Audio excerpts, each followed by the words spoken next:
நம்ம பார்த்தது மாதிரி நம்ம பேசுனது மாதிரி இப்போ நம்ம என்னங்கிறத ஃபாலோ பண்ணுறோம். இப்போ வாங்க, என்ன விஷயம் அப்படின்னா, இப்போ நம்ம சொன்னோம் இந்த மைண்ட் மேப்னு, இது வந்து காவேரி ஆறு. இது காவேரி ஆறு இந்த இந்த இடத்துலேருந்து இங்கே வரும். இது வந்து டிவி சோலை,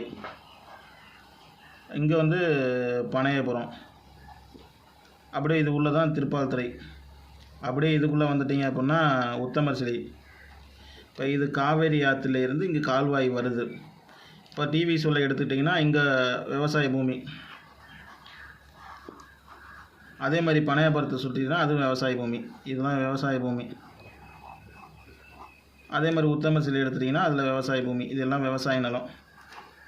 விவசாயம் விவசாயம் விவசாயம். இதில் என்ன விஷயம் அப்படின்னா, அன்னைக்கு ஒரு 20 வருடத்திற்கு முன்னாடி 20 இயர்ஸ் இப்போது காவேரி ஆற்றுல தண்ணி வந்திருக்கும்.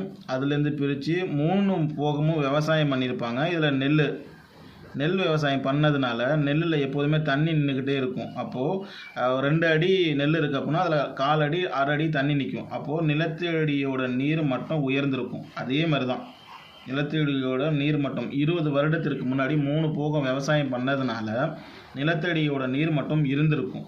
ஆனால் இன்றைக்கி வீடியோவில் நான் மென்ஷன் பண்ணியிருப்பேன், இது வந்து திருப்பால்துறை, இது வந்து பனையபுரம், இது உத்தமர் சிலை, இது ட்ரைபோலில் இருக்குது.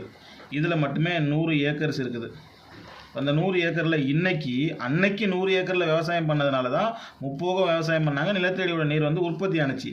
இன்றைக்கி இந்த 100 ஏக்கரில் 20 ஏக்கர் தான் விவசாயம் பண்ணியிருக்காங்க. மீதி 80 ஏக்கர் வந்து விவசாயம் பண்ணலை. இப்போ விவசாயம் பண்ணாமல் இருக்கிறதுனால என்ன ஆகுதுன்னா, அன்னைக்கு விவசாயம் பண்ணதுனால நிலத்தோட நீர் மட்டம் உயர்ந்துச்சு. இன்றைக்கி விவசாயம் பண்ணாமல் இருக்கிறதுனால நிலத்தடியோட நீர் குறைஞ்சிக்கிட்டு இருக்குது. அப்போ மேலும் நம்ம நீர் வேணுங்கிறதுக்காண்டி போர் மூலியமாக எடுத்து மேலும் நிலத்தடியோட நீரை வந்து கீழே இறக்கிக்கிட்டு இருக்கோம். இதனால் அன்னைக்கு எங்களை தலைமுறையை வாழ வைக்கணுங்கிறதுக்காண்டி விவசாயம் பண்ணதுனால நிலத்தடியோட நீரும் இருந்துச்சு, சோறும் இருந்துச்சு. இன்றைக்கி விவசாயம் பண்ணாமல் இருக்கிறதுனால விவசாயம் பண்ணல அப்படின்னா நீருக்கும் தட்டுப்பாடு ஆகுது, சோறுக்கும் தட்டுப்பாடு ஆகுது. சோறுக்கு என்னங்க தட்டுப்பாடு ஆகுது அப்படின்னா, இன்றைக்கி 1 கிலோ பொன்னி, கேரளா பொன்னி, இந்த அச்சயா பொன்னி, இது மாதிரிலாம் சொல்கிறாங்க. 1 கிலோ வந்து 100 ரூபா. அப்போது 26 கிலோ ஒரு சிப்பா அப்படின்னா அப்போ 2600 ரூபாவா அப்படிங்கிற மாதிரி தோணுது. அப்போது அன்னைக்கு விவசாயம் பண்ணனால அன்னைக்கு விலைவாசி பெருசாக தெரியல. இன்றைக்கி விவசாயம் பண்ணாமல் இருக்கிறதுனால நெல்லோடைய உற்பத்தி விலை அதிகமாகிட்டு இருக்கு. அதனால் இன்றைக்கி சாமானிய மக்கள் அந்த அரிசியை வாங்கி சாப்பிட்றதுக்கான சூழ்நிலை இல்லாமல் போயிட்டுருக்கு. அப்போது பணக்காரன் மேலும் பணக்காராகிட்டு இருக்கான், ஏழை மேலும் ஏழையாகிட்டு இருக்கான். இன்னும் ஒரு சில வருடங்களில் ஒன்று பணக்காரன் இருப்பான், இல்லை பிச்சைக்காரன் இருப்பான். நடுத்தர மக்கள் இருக்க மாட்டாங்க. நடுத்தர மக்கள் என்ன இருப்பான், பிச்சைக்காரனாக மாறி இருப்பான். அது மாதிரி தான் இன்றைக்கி நடந்துக்கிட்டு இருக்குது. நீர் வளம் அழிஞ்சிக்கிட்டு இருக்குது, நில வளம் அழிஞ்சிக்கிட்டு இருக்குது, விவசாயம் அழிஞ்சிக்கிட்டு இருக்குது. இன்றைக்கி விவசாய பூமியை தரிசு நிலமாக கிடக்கிறதுனால அது கருவ மரம் மண்டி அது போய் கிடக்குது.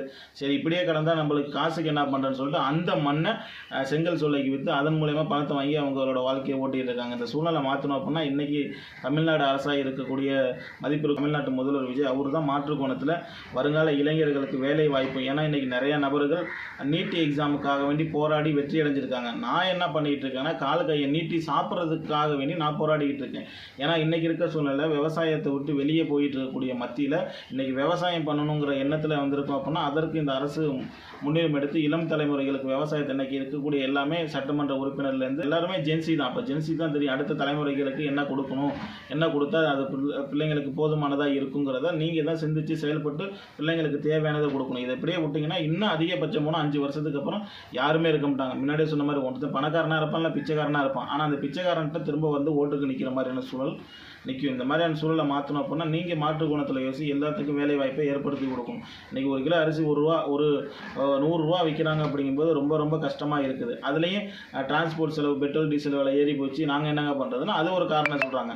அதற்கு இந்த அரசு இன்றைக்கி பிறப்புலேருந்து இறப்பு வரையும் தீர்மானம் செய்யுது அரசு. அப்போ அந்த அரசியலை தீர்மானம் செய்கிறது யார், நம்ம கையில் இருக்காது தான் ஓட்டு உரிமை. அப்போ அதை வச்சு பயன்படுத்தி நம்ம அடுத்த தலைமுறைகளுக்கு என்ன தேவை, எப்படி எந்த கொள்கை கோட்பாடு வச்சு இருக்கக்கூடிய நபர்களை தேர்வு செஞ்சால் மட்டும்தான் அடுத்த தலைமுறைகளை வாழ முடியும், வளர முடியும். இல்லைனா சாகிறத விட வேறு வழி இல்லை. இதை தான் நம்மளோட முன்னோர்கள் பண்ணி கொடுத்தாங்க. இப்போ இதை பண்ணுறதுக்கான ஒரு சூழ்நிலை தான் நாங்கள் ஏற்படுத்திகிட்டு இருக்கோம். இதுக்கு நீங்கள் சப்போர்ட் பண்ணி கொடுத்தா நல்லா இருக்குங்கிறத சொல்லி முடிச்சுக்கிறேன். நன்றி, வணக்கம்.